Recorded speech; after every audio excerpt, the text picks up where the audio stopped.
महायुतीला राज ठाकरे यांनी तारलं का? जिथं जिथं राज ठाकरे यांच्या सभा झाल्या त्या त्या ठिकाणी गेम चेंजर अशा पद्धतीची सीट महायुतीची निवडून आली आणि त्या पद्धतीचं वातावरण राज ठाकरे यांनी सभांद्वारे क्रिएट केलं का? या सर्व गोष्टीवरती आपण चर्चा करण्यासाठी आज हा व्हिडिओ बनवतोय. राज ठाकरे लोकसभा निवडणुकीच्या अवघ्या 4 ते 8, 10, 15, 20 दिवसामागं महायुतीसोबत आलेलं व्यक्तिमत्व बिनशर्त पाठिंबा देऊन फक्त नरेंद्र मोदी हेच पंतप्रधान व्हावेत या एकाच अपेक्षेसाठी भारतीय जनता पार्टीला आणि महायुतीला पाठिंबा राज ठाकरे यांनी दिला. राज ठाकरे महाराष्ट्रातील एक आकर्षित असलेले व्यक्तिमत्व, प्रभावी व्यक्तिमत्व आणि प्रभावी वक्ता म्हणून ज्यांच्याकडे महाराष्ट्रामध्ये सर्वप्रथम पाहिलं जातं ते म्हणजे मनसे प्रमुख राज ठाकरे. महाराष्ट्र नवनिर्माण सेनेची महाराष्ट्रातील अनेक जिल्ह्यामध्ये आणि अनेक शहरामध्ये अत्यंत निर्णायक अशा पद्धतीची ताकद आहे ही महायुतीनं ओळखलं होतं.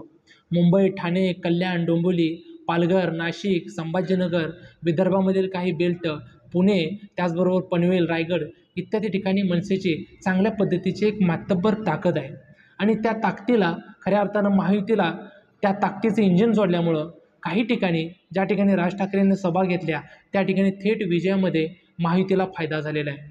कोणालाही अपेक्षितही नव्हतं अशा पद्धतीचा निकाल काल महाराष्ट्रामध्ये लागला. देशामध्ये नरेंद्र मोदींचं अपेक्षेप्रमाणे सरकार बसलं, परंतु महाराष्ट्रामध्ये मात्र महायुतीला ज्या जागांची अपेक्षा होती तितक्या जागा येऊ शकल्या नाहीत. त्यामध्ये अनेक मुद्दे आहेत. त्यामध्ये बेरोजगारीचा मुद्दा असेल, त्याचबरोबर मराठा आरक्षणाचा आणि मनोज जरांगे पाटील यांचा फॅक्टर असेल, त्याचबरोबर अनेक मुद्दे आहेत. त्याचबरोबर संविधान बदलण्याचा जो काही विषय होता तो विषय असेल. परंतु हे सर्व विषय असतानासुद्धा मनसे प्रमुख राज ठाकरे यांना महायुतीतील अनेक मोठ्या नेत्यांनी काही ठिकाणी सभा घेण्याची विनंती केली आणि राज ठाकरे यांनी मोजक्याच परंतु एक प्रभावी अशा पद्धतीच्या 4 ते 5 सभा त्या ठिकाणी घेतल्या.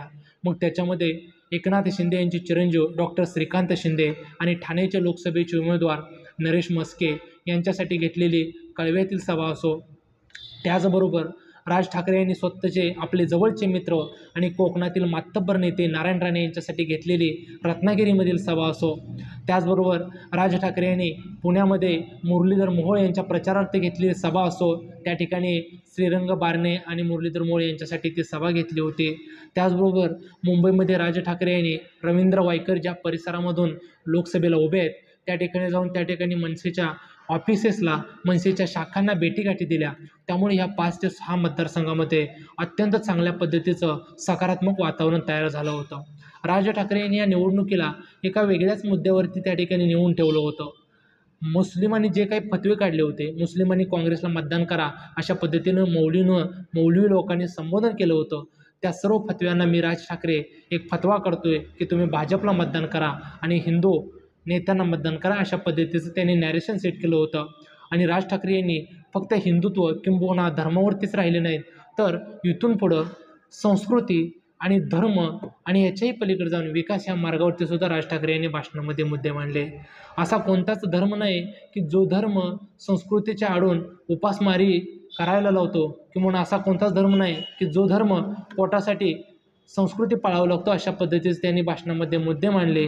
अशी कोणती संस्कृती आहे की जी संस्कृती पैसा कमवू नका असं म्हणते आणि त्यामुळं कोकणामध्ये त्यांनी विकास असेल, कोकणामधील पर्यटन असेल, त्याचबरोबर कोकणामध्ये उद्योगधंदे असतील यांच्यासाठी नारायण राणेंसारखा उमेदवार निवडून देणं गरजेचं आहे अशा पद्धतीने त्यांनी भाषणात मुद्दे मांडले. आणि त्या ठिकाणी सुद्धा कोणालाही अपेक्षित नसताना ज्या ठिकाणी शिवसेना उद्धव ठाकरे गटाचा जो वर्षानुवर्ष बालेकिल्ला राहिलेला आहे त्या ठिकाणी हे नारायण राणे यांनी पहिल्यापासून आघाडी घेत त्या ठिकाणी त्यांनी विजय कूच करून दाखवली. पुण्यामध्ये सुद्धा रवींद्र धंगेकरांच्या वाटेनं अत्यंत सकारात्मक वातावरण असताना वंचित बहुजन आघाडीच्या वतीनं वसंत मोरे यांनी उमेदवारी अर्ज भरल्या असताना सुद्धा राज ठाकरे यांनी वरिष्ठांच्या विनंतीनुसार पुण्यामध्ये सभा घेतली आणि पुण्यामधील वातावरण हे भगवमय करून सोडलं. मनसेनं 2014ला लोकसभेची निवडणूक पुण्यातून लढवली होती, त्यावेळेस त्यांना जवळजवळ 95,000 इतकं मतदान मिळालं होतं. त्यानंतर मनसेची वेळोवेळी वर्षानुवर्ष ताकद वाढतच राहिलेली आहे. आज पुणे शहरामध्ये मनसेचं संघटन हे भारतीय जनता पार्टीनंतर 2 नंबरला येतं. त्यामुळे त्या ठिकाणी सुद्धा राज ठाकरे यांच्या सांगण्यावरून हिंदू समाज त्या ठिकाणी मुरलीधर मोहोळांच्या पाठीशी राहिलेलंच दिसतंय. त्याचबरोबर श्रीरंग बारणे असतील यांच्याही विजयामध्ये त्या ठिकाणी चांगल्या मोलाचं योगदान राजसाहेबांचं दिसतंय. त्याचबरोबर रवींद्र वायकर हे अगदी मोजक्याच मतांनी निवडून आले, परंतु त्या ठिकाणी सुद्धा मनसे फॅक्टर त्या ठिकाणी निवडून आलेला दिसतोय. त्याचबरोबर ठाण्यामध्ये राजन विचारे यांनी कोण गजानन काळे, त्याला मी ओळखत नाही, त्याचे लायकी दाखवून दिले, अशा पद्धतीने टीका केली होती. त्या ठिकाणी सुद्धा महाराष्ट्र नवनिर्माण सेना हट्टानं त्या ठिकाणी पेटली होती आणि तोच हट्ट त्या ठिकाणी नरेश म्हस्के यांच्या विजय रॅलीमध्ये भर घालणारा ठरला.